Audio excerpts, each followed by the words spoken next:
আসসালামু আলাইকুম। মার্কেট তো আজকে প্লাস হলোই। এটা মার্কেটের জন্য খুবই ভালো দিক। আসলে মার্কেট যখন 5050 থেকে উপরের দিকে 5500 পর্যন্ত গেছিলো, প্রায় 500 পয়েন্টের মতো প্লাস ছিল, তখন অনেকেই ধারণা করছিল যে মার্কেট হয়তো 6000 ক্রস টস করে যাবে, কিন্তু সেটা না করে মার্কেট আরও 300 পয়েন্ট মাইনাস হয়ে গেছে।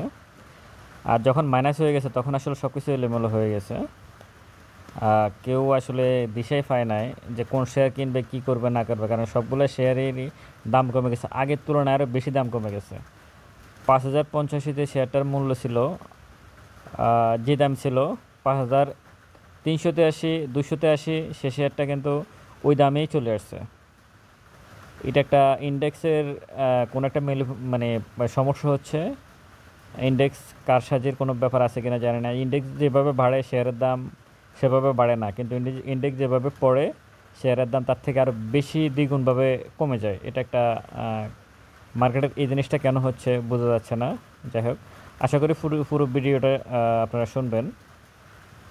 এরকম পরিস্থিতিতে যখন এরকম মানে দেশের পরিস্থিতি খারাপ, রেমিটেন্সের অবস্থা খারাপ, ডলারের দাম বেড়ে গেছে, বিদেশি বিনিয়োগকারীরা নাই, মানে এখন যে সিচুয়েশান, এই সিচুয়েশনে সবচেয়ে বেশি ক্ষতিগ্রস্ত করা হয়েছে যারা আসলে গেমলিং আইটেম নিয়ে আসলে ট্রেডিং করছে, ট্রেডিংয়ে যাচ্ছে, বা গেমলিং আইটেম নিয়ে যারা বসে থাকে, বা গেমলিং আইটেমে যারা ঢোকার চেষ্টা করে, তারা আসলে সবচেয়ে বেশি ক্ষতিগ্রস্ত। আমি আপনাদেরকে কিছু শেয়ার দেখাচ্ছি, দেখেন আপনি। অনেক ঘটনা ঘটে গেছে কিন্তু এই শেয়ারগুলোর কিছুই হয় নাই। এলোমেলো অনেক কিছু হয়ে গেছে কিন্তু শেয়ারগুলোর কিছু হয় না, কিন্তু এই শেয়ারগুলোতে কেউ বিনিয়োগ করতে চায় না, যায় না। কেন যায় না কি জানি। যেমন ধরুন আপনি ব্র্যাক ব্যাংক দেখেন, চার্ট দেখেন, কোনো সমস্যা হয়েছে? এই যে এত ঘটনা ঘটলো, এলোমেলো হইলো, কত কিছু হয়ে গেল, মার্কেটে কোনো সমস্যা হয়েছে? এই শেয়ারটার কোনো সমস্যা হয়েছে? ঠিক সেটা যেখানে আছে সেখানে বসে আছে, কোনো দিকে যান। আপনি দেখেন এরপরে সিটি ব্যাংক দেখেন, কি হয়েছে? কিছু হয়েছে? কিছু হয় নাই। আপনি দেখেন না, আপনারা দেখেন কোনো সমস্যা হয়েছে? কোনো সমস্যা হয় নাই, সে তার জায়গায় ঠিকই চলে গেছে। এটা যে কারেকশান দেখতেছেন, এটা হচ্ছে যে ডিভিডেন্ড ডিক্লেয়ার করছে ওই রেকর্ড ডেটের পরে যে কারেকশান, সেগুলো ওগুলো ব্যাঙ্কগুলোর কারেকশান, কিন্তু সে কিন্তু তার জায়গায় ঠিকই এখন চলে গেছে। এরপর দেখেন আপনারা আরও আছে উত্তরা ব্যাংক দেখেন, কোনো সমস্যা আছে উত্তরা ব্যাংকে? কোনো সমস্যা নাই। আপনি দেখেন কোনো সমস্যা নেই, সব ঠিক আছে, সে তার জায়গায় আছে। গত এক মাস দেড় মাসে কী হয়েছে, ব্যাংক এই শেয়ারগুলো ঠিকই তার জায়গায় আছে। তারপর আরও আছে আপনি যেমন ভালো শেয়ার আর কি আছে, প্রিমিয়ার ব্যাংক আছে,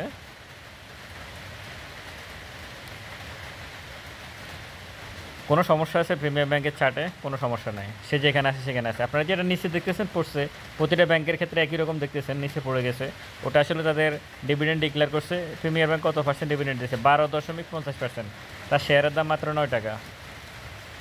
আপনি চিন্তা করে দেখেন, এটাই হচ্ছে ফান্ডামেন্টাল শেয়ার। আসলে আমরা যে ফান্ডামেন্টাল বলি, লাফার্জ হোলসিম বলতেছি আমরা, লাফার্জ হোলসিম ঠিক আছে ফান্ডামেন্টাল, আমরা আরও কিছু কিছু শেয়ার আছে ফান্ডামেন্টাল বলে, আসলে সেগুলো না। র্যানেটা বা ডিভিডেন্ডের সাথে আপনার শেয়ারের মূল্য যেটা, এটা ভালোভাবে আপনাদেরকে দেখতে হবে। ডিভিডেন্ড কত পার্সেন্ট দিচ্ছে আর শেয়ারের দাম কত। যত বেশি ডিভিডেন্ড দিবে শেয়ারের দাম যত বেশি, আমি মনে করি ওই শেয়ারটাই ফান্ডামেন্টাল, ওটাই ফান্ডামেন্টাল শেয়ার। আমি যতগুলো ব্যাংকের শেয়ারই মাত্র দেখেন, আমি তো সব ব্যাংক দেখে নাই, যাদেরকে দেখানো যায় আরও আছে। যেমন আপনি ধরেন প্রাইম ব্যাংক, প্রিমিয়ার ব্যাংক দেখালাম, প্রাইম ব্যাংক 17.50% ক্যাশ ডিভিডেন্ড, 20 টাকা 90 পয়সা শেয়ার। কোনো শেয়ারের গ্রাফসে কোনো সমস্যা আছে? কোনো সমস্যা নেই। এই যে ঝড় তুফান কত কিছু হয়ে গেল, এই মুহূর্তে পরিস্থিতি কত খারাপ আপনি দেখেন, দেশের পরিস্থিতি, অর্থনৈতিক পরিস্থিতি খুবই ভয়ঙ্কর, কিন্তু এই শেয়ারগুলোর কি কোনো সমস্যা আছে?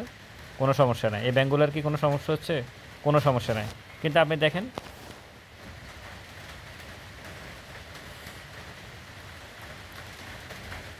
এবি ব্যাংক দেখেন, ট্রেডিং শেয়ার কোথায় পড়ে আছে? সে কিন্তু তার জায়গায় পড়ে আছে, 2% মাত্র সে স্টক ডিভিডেন্ড দিছে, 2% স্টক ডিভিডেন্ড দিয়ে সে কোথায় আসছে দেখেন। আর এর আগের ব্যাঙ্কগুলো আপনার দেখাচ্ছি। এছাড়া আরও কিছু আছে। এছাড়া আপনি যদি দেখেন, আমি যদি বলি ওয়েল কোম্পানির কিছু শেয়ার, ফুয়েল অ্যান্ড পাওয়ার। আমি যদি বলি আপনাদেরকে যে হ্যাঁ, আপনারা যমুনা অয়েল দেখেন, যমুনা অয়েলের চার্টে কি কোনো সমস্যা আছে কিনা? নেটে ডিস্টার্ব করতেছে, এই কারণে এই সমস্যাগুলো হচ্ছে। কোনো কোনো সমস্যা নাই। আপনি দেখেন চার্ট, কোনো সমস্যা হচ্ছে? কোনো সমস্যা না, দেখেন না আপনারা চার্টটা দেখেন। যমুনা অয়েল, পদ্মা অয়েল দেখেন, মোবিল যমুনা দেখেন, কোনো সমস্যা আছে? ব্যাংকের শেয়ারগুলোর মধ্যে কোনো সমস্যা নাই। যেটা পড়ছে দেখতেছেন ওটা ওই যে ডিভিডেন্ডের কারণে। আরও আছে, এরকম আরও কিছু শেয়ার আছে। তা আমি যেটা বলতে চাচ্ছি সেটা হচ্ছে যে এই শেয়ারগুলা আপনি যখন দেখবেন যে মার্কেটের এরকম পরিস্থিতি, দেশের পরিস্থিতি, সমস্ত কিছু এলোমেলো, কোনো কিছু আপনি ঠিক করতে পারতেছেন না, তখন আসলে শেয়ারগুলোতে আসলে ডাইভার্ট হয়ে যাওয়া ভালো। এই শেয়ারগুলো আসলে ইনভেস্ট করা ভালো। তখন আসলে ডিভিডেন্ডের চিন্তাভাবনা নিয়ে শেয়ারে ঢুকে যাওয়া উচিত। তখন আপনি আপনার টাকাটা, আপনার যে ক্যাশ টাকাটা আছে ওটাকে আপনি সেভ করতে পারবেন। আপনি অন্যান্য শেয়ারে গেলে আসলে খুব বেশি কিছু আপনি করতে পারবেন না। এমন কিছু শেয়ার আছে, ট্রেডিং শেয়ার অনেক আছে যেগুলো মার্কেটে সবসময় প্লে করে। আপনি ওইসব শেয়ারে ঢুকতেই পারবেন, ঢুকতে তো আর অসুবিধা নেই, কিন্তু ওগুলো যখন পড়া আরম্ভ হবে আপনি তখন কিছুই পাবেন না ওইখানে আর, মানে কোনো কিছুই পাবেন না। তো আমি আশা করব যে আপনারা শেয়ার এরকম পরিস্থিতিতে যখন মার্কেট আপ ট্রেন্ডে অনেক দ্রুত আপ ট্রেন্ডে চলে যায় তখন সেটা ভিন্ন বিষয়, তখনকার প্রেক্ষাপট ভিন্ন। তখন আপনি যে কোনো শেয়ার এন্ট্রি নিলে আপনি প্রফিট করতে পারবেন। কিন্তু যখন পরিস্থিতি খুব খারাপ, আপনি সেফ জোনে থাকতে চাচ্ছেন, সেফ জোনে যদি আপনি থাকতে চান তাহলে আসলে মানে কীরকম শেয়ারগুলো আপনি চুজ করতে হবে সেটা আমি আপনাদেরকে দেখালাম। বিশেষ করে ডিভিডেন্ড বেস, মানে ডিভিডেন্ড বেশি, শেয়ারের দাম কম, এই শেয়ারগুলোকে আসলে আপনাকে মেনে নিতে হবে। এই শেয়ারগুলোতে ঢুকতে হবে। খুব বেশি প্রফিট হবে না, কিন্তু আপনার টাকাগুলা, মানে আপনার যে টাকা, এই টাকাটা হারানোর সম্ভাবনা খুবই কম থাকবে। আশা করব যে আপনারা এইরকম শেয়ারেই বিনিয়োগ করবেন এই মুহূর্তে যদি আসলে সেফ জোনে থাকতে চান। যেমন এখন জুন ক্লোজিং, যেহেতু আপনি ব্যাংকের শেয়ার আপনি ডিসেম্বর ক্লোজিং, সেটা ডিভিডেন্ড ডিক্লেয়ার হয়ে গেছে, চলে গেছে, এখন জুন ক্লোজিং, সামনে জুন ক্লোজিংয়ের ডিভিডেন্ড আসবে। আপনি যেমন পদ্মা, মেঘনা, যমুনা, এগুলো সম্ভবত জুন ক্লোজিং, এগুলো হ্যাঁ এগুলো জুন ক্লোজিং। জুন ক্লোজিং অনেক ভালো ভালো শেয়ার আছে, মানে ডিভিডেন্ড বেশি, আপনার শেয়ারের দাম কম, এই শেয়ারগুলোতে আপনাকে আসলে এন্ট্রি নিতে হবে। এন্ট্রি নিয়ে বসে যেহেতু দেশের পরিস্থিতি খারাপ, মার্কেটের পরিস্থিতি খারাপ, মার্কেট একটু বাড়ে, যতটুকু বাড়ে তার থেকে বেশি কমে যায়, এই ক্ষেত্রে আপনারা আসলে এগুলোকে চুজ করতে পারেন। এটা হচ্ছে আমি আপনাদেরকে কয়েকটা শেয়ারের কথা বললাম।